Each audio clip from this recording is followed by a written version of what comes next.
जीवन वृतांत जगत गुरु श्री गुरु नानक देव जी। तृतीया अध्याय। गुरु नानक देव जी की दूसरी उदासीन यात्रा। 20 सितंबर 2025। कंपाइल्ड 22 कडेवान। इस अध्याय में 72 कथाएं हैं जो उनके जीवन से ली गई है। तारांकन हर रोज कथाएं क्रम अनुसार पोस्ट होगी। आज कथा संख्या 4। दरगाह ख्वाजा मुईदीन चिश्ती अजमेर राजस्थान। श्री गुरु नानक देव जी बीकानेर से कुछ दिन की यात्रा के पश्चात अजमेर पहुँचे। वहाँ पर प्रसिद्ध पीर ख्वाजा मुईनुद्दीन चिश्ती का मकबरा है, जिसे ख्वाजा साहब की दरगाह मानकर पूजा जाता है तथा बहुत लोग मनौतियाँ मानते हैं।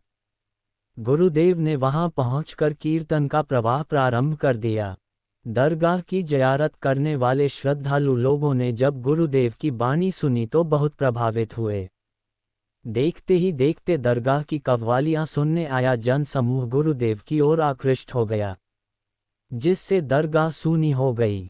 इसके विपरीत गुरुदेव के पास भारी जन समूह संगत रूप में एकत्र होने लगा।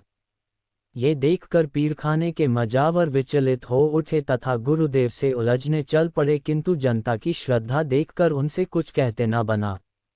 उस समय गुरुदेव उच्चारण कर रहे थे, धिक तिनह का जीविया जी लिख लिख वे चही नाव, खेती जिनकी उजय खलवाड़े किया थाओ, सचे सर में बाहरे अगै लही न दादी। इन पंक्तियों में गुरुदेव कह रहे थे कि हे धर्म के ठेकेदारों, तुम लोग उस अल्लाह का नाम लिख लिख कर ताबीज रूप में बेच रहे हो। ऐसे में जनता को मूर्ख बनाकर जो लोग जीविका कमाते हैं, उनके शुभ कर्मों की भी खेती उजड़ जाती है। जब खेती ही उजड़ जाएगी तो खलियान में कुछ प्राप्ति की आशा करना व्यर्थ है। इसलिए सभी कार्य सोच समझ कर करने चाहिए, जिससे परिश्रम निष्फल न जाए।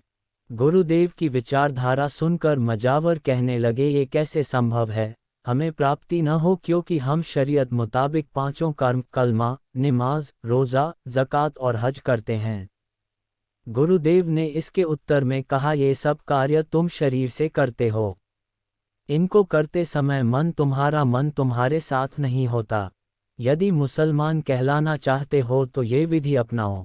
मेहर मसीती सिद्कु मुसला हकु हलालु कुरानू, सरम सुनती सीलू रोजा होहु मुसलमानू, करनी काबा सचु पीरु कलमा करम निवाज, तस्बी सातिसु भावसी नानक रखे लाज। गुरुदेव द्वारा सच्चे मुसलमान की वास्तविक परिभाषा जानकर संगत में से कुछ बुद्धिजीवी बहुत प्रभावित हुए। उन्होंने मुजावरों के पाखंड तथा आडंबरों के विरुद्ध आवाज उठाई, जिस कारण वह गुरुदेव की शरण में आ गए तथा प्रार्थना करने लगे, हम फकीर लोग हैं, आप हमारे अवगुणों का पर्दाफाश न करें, जिससे हमारी रोजी रोटी चलती रहे। गुरुदेव ने तब उन्हें वास्तविक फ़कीर के लक्षण बताएं कि आप यदि ऐसा ही चाहते हैं तो अपने आचरण में फ़कीरी के लक्षण उत्पन्न करो। नफुस शैतान, गुस्सा हराम, कच दुनिया, सच दरवेश, अदल बादशाह, फाजुल फ़कीरान, मजिल मुसाफरान, राजल काफ़ान, मेहर पीरा, सेहर कीरा, फ़कीरी सबुरी, ना सबुरी तामक्कर। श्री वाहे गुरु जी का खालसा, श्री वाहे गुरु जी की फतह। तृतीया अध्याय। दूसरी उदासीन यात्रा।